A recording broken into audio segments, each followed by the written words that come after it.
কংক্রিটের ঠান্ডা ঘরের তুলনায় এরকম মুক্ত প্রকৃতি অনেক বেশি স্বাস্থ্যকর, অনেক বেশি আরামদায়ক।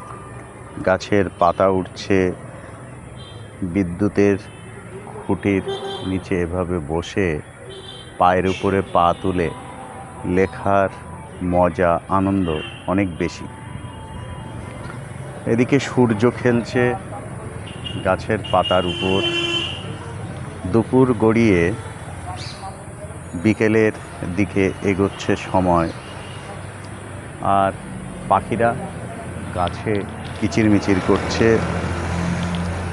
পাতা নড়ছে হাওয়ায়।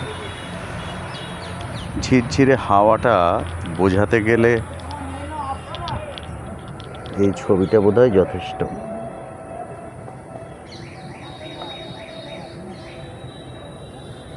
কখনো সাপ দৌড়াচ্ছে, কখনো বেজি।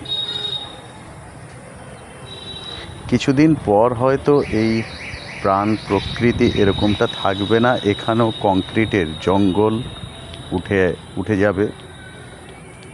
শত বছর পার করা গাছের নিচে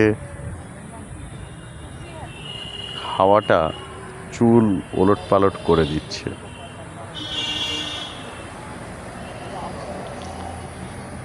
যন্ত্রচালিত গাড়ির তীব্র গতির দৌড় আর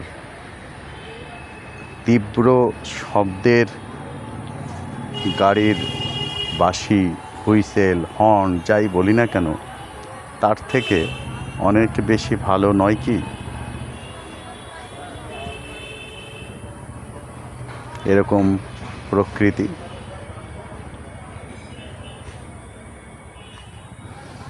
এখানেই স্মৃতি অনেক। ওই যে বিদ্যুতের খুঁটিটি দেখা যাচ্ছে, ওখানে বসেছিলাম। আঞ্চলিক থেকে আন্তর্জাতিক বিভিন্ন বিষয়ের লেখালেখি মূলত এখানেই বসে করি আমি। এ এক মধুর স্মৃতি।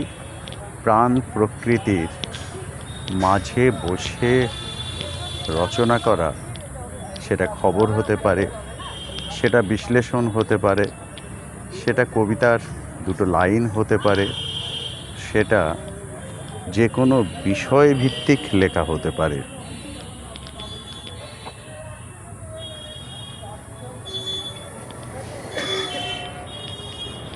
এভাবেই সময়টা পার হয়। যখন চা খাওয়ার ইচ্ছে জাগে, এখান থেকে বেরিয়ে বাঁ হাতে একটি চায়ের দোকান আছে, অসাধারণ চা করে।